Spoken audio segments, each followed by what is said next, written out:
हिंदी की गलियों में चलिए, जहां आप सुन रहे हैं गुनाहों का देवता। आज आप इसका सुनेंगे भाग 15।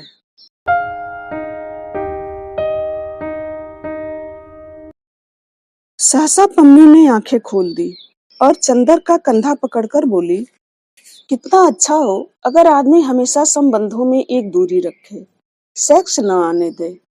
ये सितारे हैं, देखो कितने नजदीक हैं, करोड़ों बरस से साथ हैं, लेकिन कभी भी एक दूसरे को छूते तक नहीं।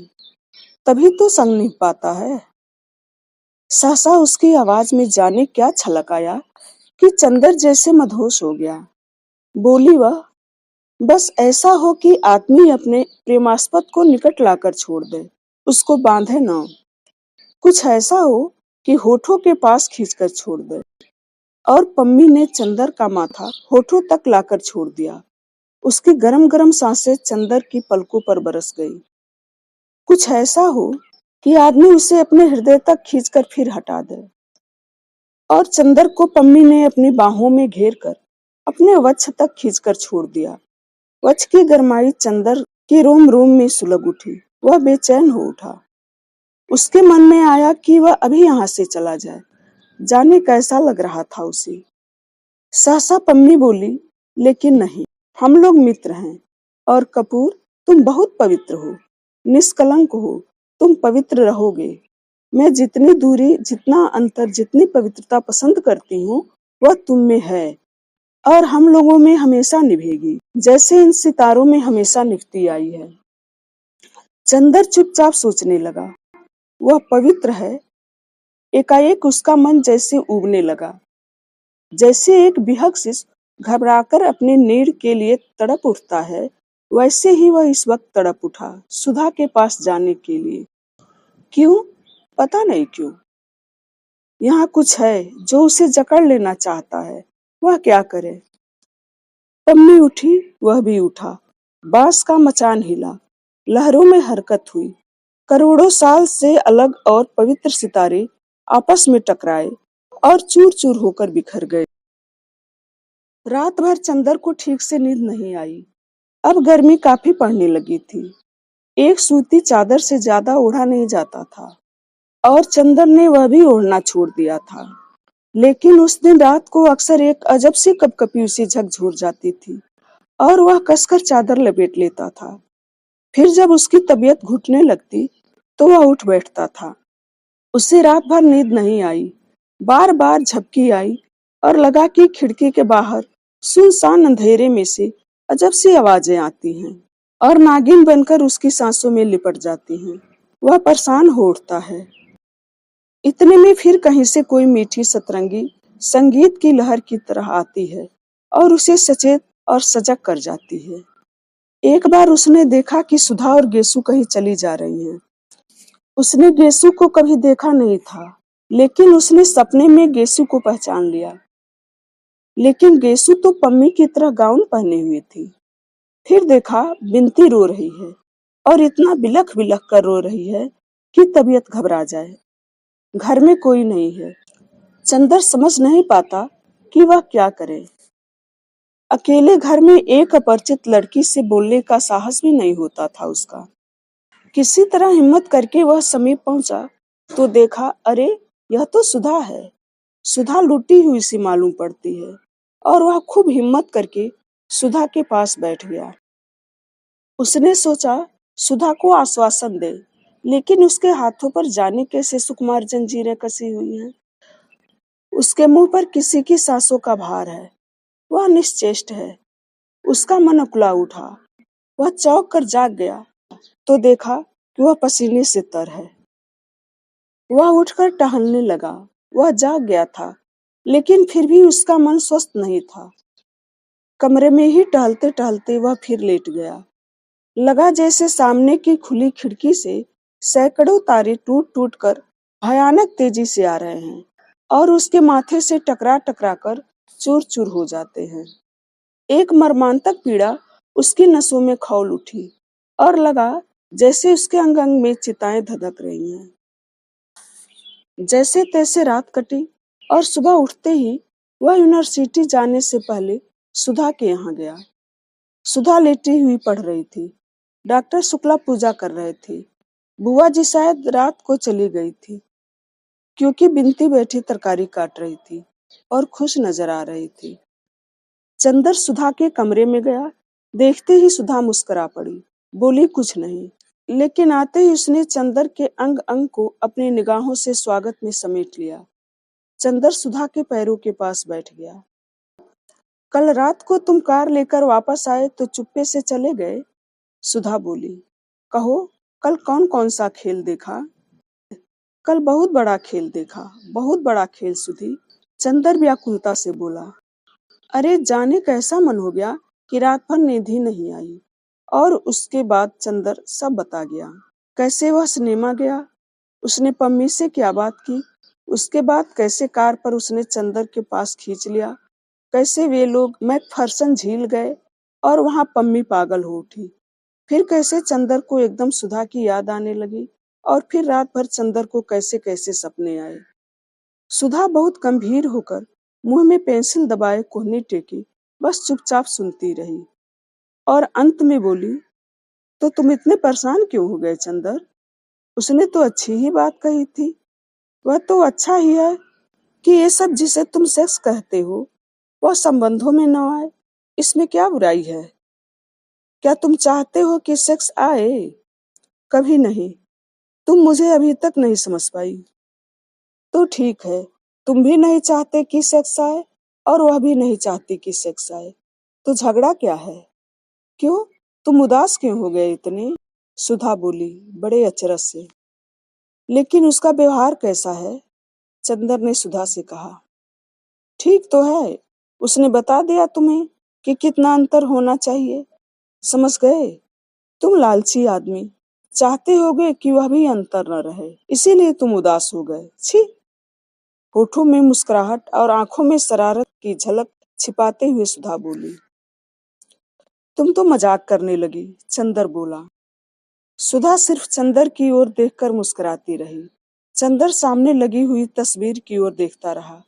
फिर उसने सुधा के कबूतरों जैसे उजले मासूम नन्हे पैर अपने हाथ में ले लिए और भर्राई हुई आवाज में बोला, सुधा, तुम कभी हम पर विश्वास ना हार बैठना। सुधा ने किताब बंद करके रख दी और उठकर बैठ गई। चंदर के दोनों हाथ अपने हाथों में लेकर कहा, पागल कहीं की, हमें कहते हो अभी सुधा में बचपन है, और तुम में क्या है? वाह रे छुई मुई के फूल। किसी ने हाथ पकड़ लिया, किसी ने बदन छू लिया तो घबरा गए। तुमसे अच्छी लड़कियां होती हैं। सुधा ने उसके दोनों हाथ झकझोरते हुए कहा। नहीं सुधी, तुम नहीं समझती। मेरी जिंदगी में एक ही विश्वास की चट्टान है, वह हो तुम। मैं जानता हूँ कि कितने ही जल प्रलय हो, लेकिन तुम्हारे सहारे मैं हमेशा ऊपर रहूंगा। तुम मुझे डूबने नहीं दोगी। तुम्हारे ही सहारे मैं लहरों से खेल भी सकता हूँ, लेकिन तुम्हारा विश्वास अगर कभी हिला तो मैं किन अंधेरी गहराइयों में डूब जाऊंगा, यह कभी मैं सोच नहीं पाता। चंदर ने बड़े कातर स्वर में कहा।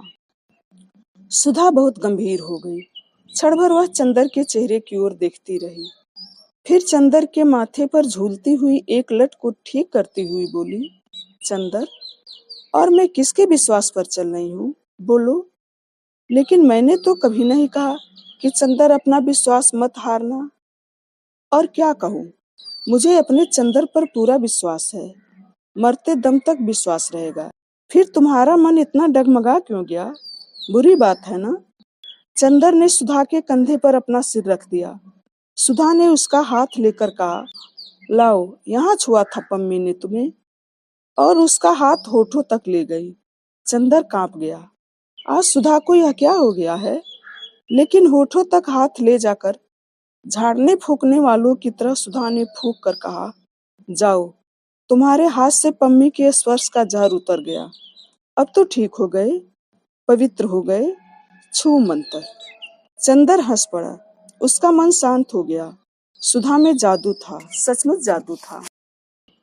बिनती चाय ले आई 2 प्याले। सुधा बोली, अपने लिए ले आओ।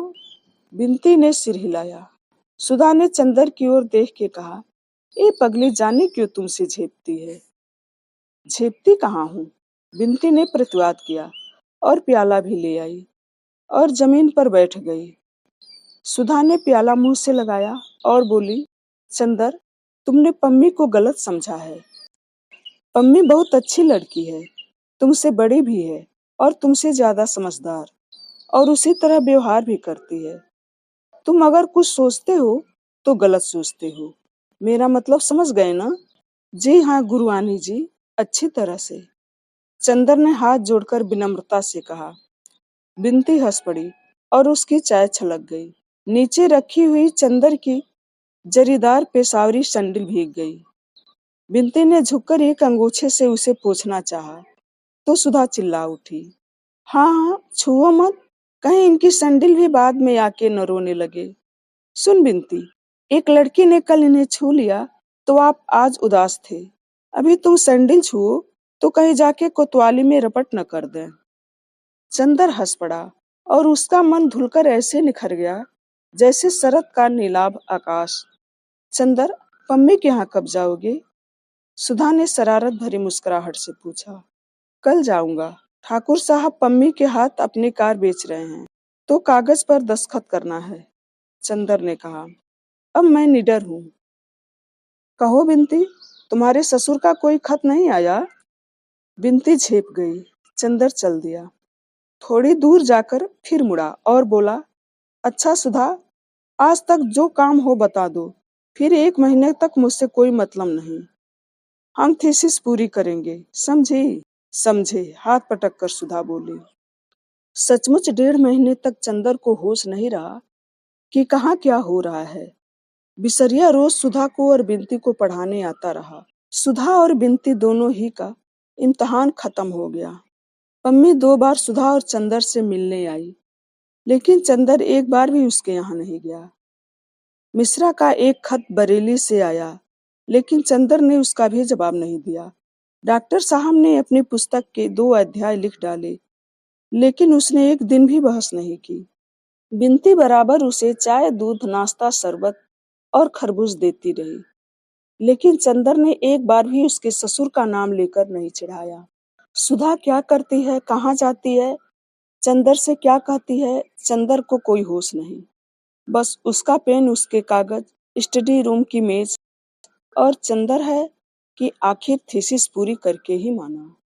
7 मई को जब उसने थीसिस का आखिरी पन्ना लिखकर पूरा किया और संतोष की सांस ली, तो देखा कि शाम के 5 बजे हैं। साइबान में अभी भी पर्दा पड़ा है, लेकिन धूप उतार पर है और लू बंद हो गई है। उसकी कुर्सी के पीछे एक चटाई बिछाए हुए सुधा बैठी है। ह्वांगो का अधपढ़ा हुआ उपन्यास बगल में खुला हुआ आधा पड़ा है और आप चंदर को एक मोटी सी इकोनॉमिक्स की किताब खोले बस उस पर कलम से कुछ गोदा गोदी कर रही हैं। सुधा, एक गहरी सांस लेकर अंगड़ाई लेते हुए चंदर ने कहा, लो, आज आखिरकार जान छूटी। बस अब 2-3 महीने में माप दौलत डॉक्टर बन जाएंगे। सुधा अपने कार में व्यस्त। चंदर ने क्या कहा वह सुनकर भी गुम। चंदर ने हाथ बढ़ाकर चोटी झटक दी। हाय रे, हमें नहीं अच्छा लगता चंदर, सुधा बिगड़ कर बोली। तुम्हारे काम के बीच में कोई बोलता है तो बिगड़ जाते हो, और हमारा काम थोड़े ही महत्वपूर्ण है, कहकर सुधा फिर पेन लेकर गूंदने लगी। आखिर कौन सा उपनिषद लिख रही हैं आप? जरा देखे तो। चंदर ने किताब खींच ली। टाजन की इकोनॉमिक्स की किताब में एक पूरे पन्ने पर सुधा ने एक बिल्ली बनाई थी, और अगर निगाह जरा चूक जाए तो आप कह नहीं सकते थे कि यह 84 लाख योनियों में से किस योनि का जीव है। लेकिन चूंकि सुधा कह रही है कि वह बिल्ली है, इसीलिए मानना होगा कि वह बिल्ली ही है। चंदर ने सुधा की बांह पकड़कर कहा, उठ आलसी कहीं की, चल उठा ये पोथा, चल के पापा के पैर छुआए। सुधा चुपचाप उठी और आज्ञाकारी लड़की की तरह मोटी फाइल उठा ली। दरवाजे तक पहुंचकर रुक गई और चंदर के कंधे पर फाइलें टिकाकर बोली, ऐ चंदर, तो सच्ची अब तुम डॉक्टर हो जाओगे। और क्या? आहा, कहकर सुधा जो उछली तो फाइल हाथ से खिसकी और सभी पन्ने जमीन पर।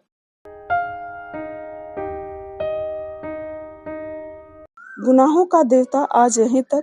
अगले वीडियो में फिर मिलेंगे। धन्यवाद।